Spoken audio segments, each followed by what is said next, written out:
Hey, thanks for clicking on this video. But real quick, before you get to the video, I'm not gonna hold you up long. Check out my Discord, man. We got an official Discord now. I'm gonna try to build this community up brick by brick. We got everything from anime here to comic books to Monster Hunter, NBA 2K, GTA RP. So just come enjoy. Love to have you in some chats. Come chat with me. Let's talk about different video ideas. We also, if you are a content creator, we also have a content creator hub right here. So with that being said, man, join Discord to be in the link down below. Thanks for watching. Enjoy the video. What's good, YouTube? It's your boy Sho with another video, and today we're talking about Guardians of the Galaxy. Not the movies, the game. Yes, if you don't know, they actually released a game. They came out with a game. The problem is this game was actually fantastic, but nobody played it because it came after the release of Marvel's Avengers, so people just hated on it. I'm not gonna lie to you, I was one of those people. I feel like this game is the epitome of, you know what I'm saying, get a second opinion, because I was so dead set on not playing this game after the disaster Marvel's Avengers was.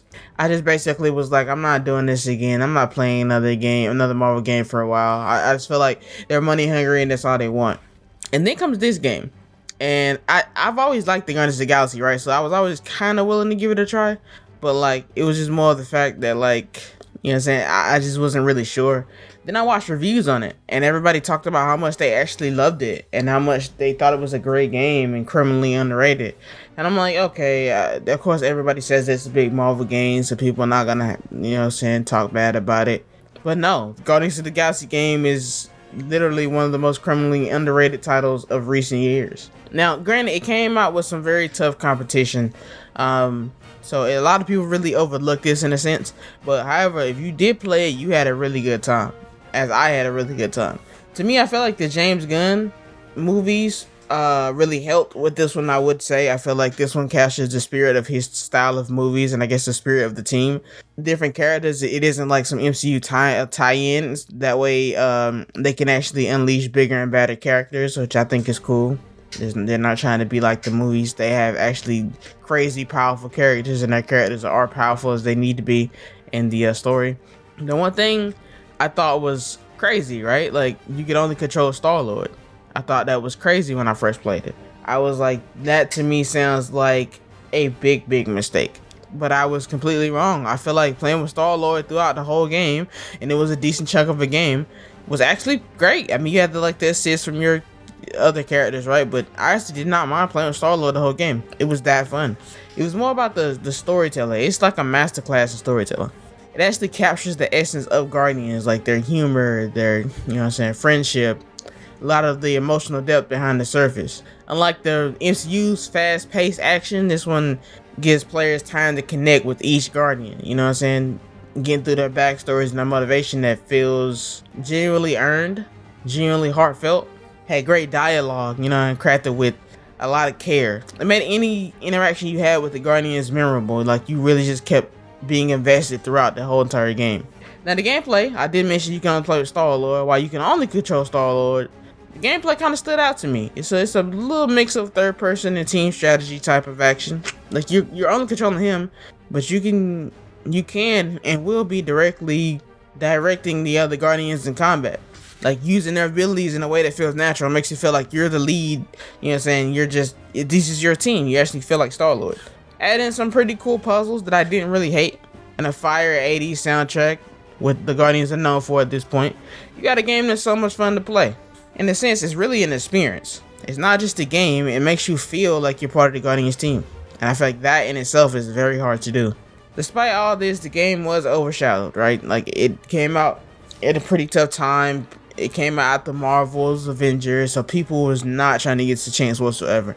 I don't know how well it sold, but I hope they sold well enough to get us a sequel. We really need a sequel to this game. I want to make one thing passionately clear. As a fan of this game, do not forget this game. The story in itself is worth continuing. I am absolutely invested in what the story has to offer next. I am invested on how they can improve the gameplay. Whether they will allow us to have other characters and use other characters. I don't even know if I would have liked the game more. That's how good the actual combat was with Star-Lord. You know what I'm saying? It was actually entertaining enough. I didn't really care. I didn't really miss out on any of the characters. They always felt like it was a part of me in a sense. Now imagine what a sequel could do with the lessons learned from the first game. More expansive worlds, perhaps even some co-op gameplay. I mean, I honestly would not mind this game being like a little co-op game. I feel like it could definitely work with like all the characters that we have. I mean, it might take away from like the story, but I mean, if Baldur's Gate to be any example of what we can do with an actual expansive roster and, you know, good dialogue, I don't know, maybe. The game is gold because it has an appeal. Like, it has a certain appeal. It lies in the ability to balance the humor, have a little bit of heart in there, and also just be fun to play. That's kind of rare in video games. Normally when you play a video game, something like the story is lacking and the combat's good. The combat's bad, it's slow, it's boring, and the story is either really good or it's a slow drag to get there. We've seen that in a lot of different games. But the characters are really right in this specific game to me. Like, you got Star-Lord and his little jokes and his moments of heartfelt vulnerability that he has with him. His team makes you feel like, I mean, it's a roller coaster, man. It's a roller coaster of emotions. Like, this lets you know that the Guardians are not just a team, they are a family, and it feels that way. Straight chaos, straight unconditional love, but chaos at the same time.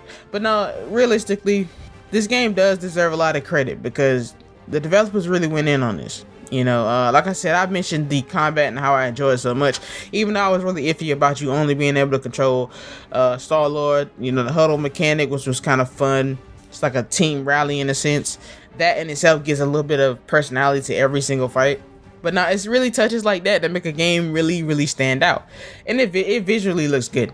Like the environments, the worlds, it gives me like a dysfunctional Star Wars vibe. I will be making some Star Wars videos later on today, but it gives me like a Star Wars vibe, and I honestly I'm a fan. I really am a fan. I like to see space stuff. I've just noticed that about myself from the last couple of days. I love to see space stuff, so I like space anime and space Jedi and all that stuff. Like, I like all of that. I like going to different worlds and seeing different customs and alien races. I've always been a fan of that. Now the soundtrack deserves its own spotlight. It's got all the iconic 80s tracks that you could ever want. I'm not gonna list them here, but the way that they use them is the same way that James Gunn uses them in the MCU, just in a sense that makes you have these kind of moments where you hear these songs and they're just nostalgic, and they make a lot of great key moments with those.